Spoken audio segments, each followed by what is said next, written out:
बिस्मिल्लाहिर्रहमानिर्रहीम। Professor Mirza Saifullah, superior college Faisalabad. आज जो मेरा टॉपिक है प्रेजेंटेशन ऑफ डेटा, ये आईसीएस का चैप्टर नंबर 2 है और आईकॉम का भी चैप्टर नंबर 2 है। इसमें हम चैप्टर को स्टडी करने से पहले उसका पेपर पैटर्न देख लेते हैं। इसमें से 2 एमसीक्यूज़ जो एक नंबर के होते हैं, उनके टोटल मार्क्स 2 होते हैं। शॉर्ट क्वेश्चन इसमें से 3, कभी कभी 2, कभी कभी 4 भी आ जाते हैं।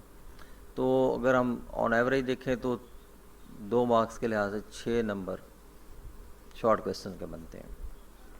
इस तरह इस मिला के दोनों को मिला के टोटल मार्क्स बनते हैं हमारे पास 8।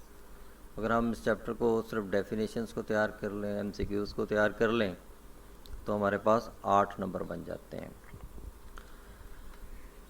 अगर हम इसके इंट्रोडक्शन की बात करें तो उससे पहले स्टैटिस्टिक्स के अंदर पहला स्टेप हमारा होता है डाटा को कलेक्ट करना। दूसरा स्टेप है हमारे पास प्रेजेंटेशन ऑफ डाटा। तो बहुत सारे हमारे जो एक्सपेरिमेंट हैं, जब उन्हें कंडक्ट करते हैं तो उनके रिज़ल्ट्स को हम डाटा की कलेक्शन में ले आते हैं, जो ग्रुप्स नंबर्स की शक्ल में होते हैं। यूजुअली हम इन्हें सैम्पल बेस कहते हैं, और जो सैम्पल से हमारे पास इंफॉर्मेशन आती है उसको हमें ज़रूरत पड़ती है कि उसे हम ऑर्गेनाइज़ करें, समराइज़ करें, किसी फॉर्म में, किसी शक्ल में लेके आएँ ताकि वो समझने के काबिल हो सके। तो बहुत सारे वेज़ हैं सैम्पल्स को एक्सप्लेन करने के, बताने के। कॉमनली उनमें से हम जो यूज़ करते हैं वो ग्राफ हैं या स्मॉल सेट ऑफ नंबर्स हैं which summarise some properties of sample such as in centre and other things आ जाती हैं। तो क्लासिफिकेशन है डाटा की, उसमें हमारे पास देखा जाए तो हम इसको कैटेगराइज करते देते हैं क्लासिफिकेशन में, टेबुलेशन में, डायग्राम्स में या ग्राफ्स में। मोस्टली जो हम डाटा हमारे पास कंपाइल हो चुका होता है, हम बुक्स की शक्ल में देखते हैं, मैगज़ीन्स की शक्ल में देखते हैं, तो वो एक प्रेजेंटेशन में होता है। उसे हम कुछ चीज़ को अंडरस्टैंड कर सकते हैं, उसे एक्सप्लेन कर सकते हैं, उसे जो आगे फर्दर हमने उनसे मीनिंग्स लेने होते हैं वो ले सकते हैं। तो सबसे पहले हम क्लासिफिकेशन की तरफ आते हैं। The term classification is the process of arranging observation into different classes, groups, or categories according to some common characteristics. The data may be classified by one or more characteristics at a time. अब classification का मतलब आम language में देखते हैं तो तकसीम नज़र आता है हमें, यानी हम डाटा को जो एक जैसी हैसियत रखता है उसको एक ग्रुप में डाल दिया जाता है। अगर हम कॉलेज की मिसाल ले लें तो वहाँ पर अगर आईकॉम के बच्चे हैं तो एक ग्रुप है, आईसीएस के बच्चे हैं तो एक ग्रुप है, मेडिकल के बच्चे हैं तो एक ग्रुप है, इंजीनियरिंग के बच्चे हैं तो एक ग्रुप है। यानी हमने जो इंजीनियरिंग पढ़ने वाले हैं उनको एक ग्रुप में कर दिया, जो आईसीएस करने वाले बच्चे हैं उनको एक ग्रुप में कर दिया। तो ये क्या है, उनकी क्लासिफिकेशन हो रही है, उनकी ग्रुपिंग हो रही है। जब एडमिशन लिया था तब तो हमारे पास वो सारे ग्राफ फॉर्म में थे, लेकिन जब उन्हें ग्रुप कर दिया गया तो हमें उनका टाइम टेबल बनाना, उनको दूसरी चीज़ों में, उनको क्लासेस में भेजना, उनके मुताबिक टीचर्स को अरेंज करना हमारे लिए आसान हो गया। ये हमारे पास क्या है, क्लासिफिकेशन की एक सिंपल सी मिसाल है। अगर क्लासिफिकेशन को देखें तो उसके 4 मेन बेसिस हैं।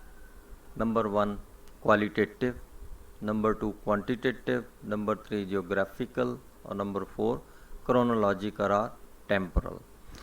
तो अगर हम इसके क्वालिटेटिव नेचर को देखें तो क्वालिटी से हमें नज़र आता है खासियत, खुसूसियत की बात हो रही है। When data are classified by attribute, for example sex, religion, marital status, यानी शादीशुदा, मज़हब, जिन्स, ये सारे क्या हैं, ये एट्रीब्यूट्स हैं, खासियतें हैं। इन्हें हम डिस्क्राइब हिंसों में नहीं कर सकते।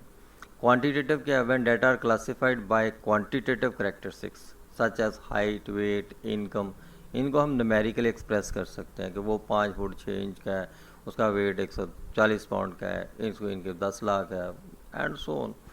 इस तरह ये चीज़ों को एक्सप्लेन करना, that is called the quantitative. उसके बाद अगर हम जियोग्राफिकली लिहाज से देखें तो when data are classified by geographical mean regions or locations. Population of the country may be classified by provinces, divisions, districts और towns.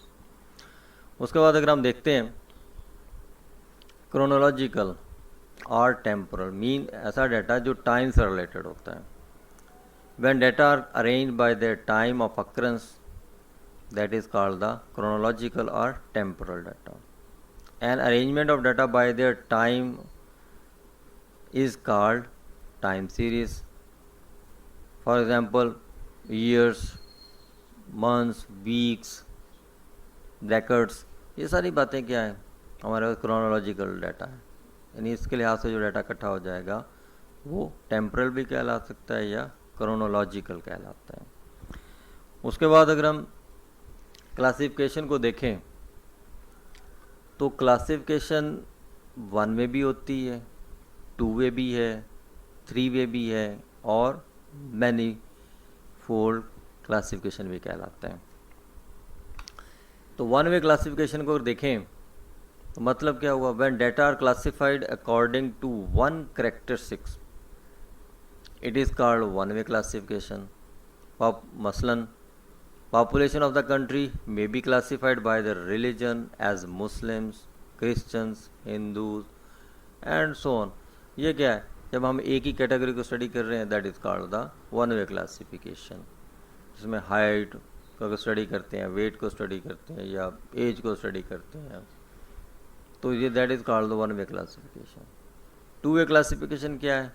When data are classified according to 2 characteristics at a time, it is called 2-way classification. Population of the country is classified by religion and geographical location।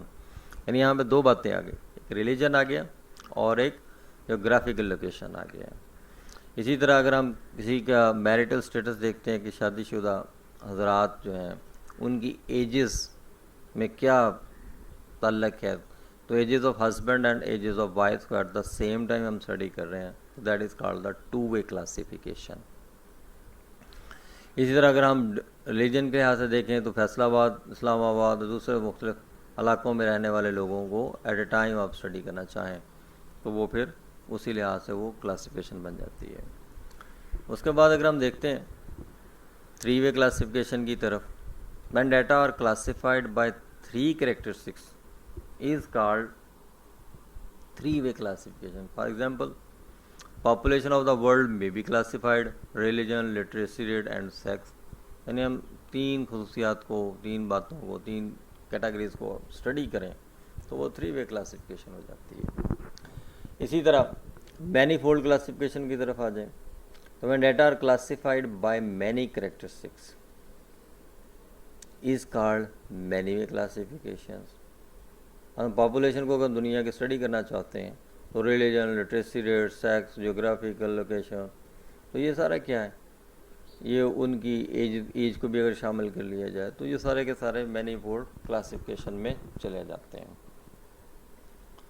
तो इसी बात को अगर हम और आगे बढ़ाएं तो ये सारी जो पीछे हमने क्लासिफिकेशन देखी है, ये स्टडी की है, वो क्वांटिटेटिव नेचर की थी। अब अगर हम देखें तो क्वालिटेटिव नेचर के अंदर क्लासिफिकेशन को हम किस तरह स्टडी करते हैं, उसे हम देख लेते हैं कि 2-फोल्ड डिवीज़न के नाम से हम कह सकते हैं, 3-फोल्ड डिवीज़न कह सकते हैं और मैनी-फोल्ड डिवीज़न कह सकते हैं। अगर हम 2-फोल्ड डिवीज़न की बात करें तो इसे डाइकोटोमी भी कहा जाता है। डाई का मतलब होता है 2, यानी 2 हिस्सों में डिवाइड होने वाला। तो classifying qualitative data we may divide a characteristic into 2 sub classes. अगर हम एक कैरेक्टरिस्टिक्स को मज़ीद 2 क्लासेस में डिवाइड कर दें, one possessing the characteristics and other not possessing the characteristic, तो दिस इज कॉल्ड 2-फोल्ड डिवीजन्स और डाइकोटोमी।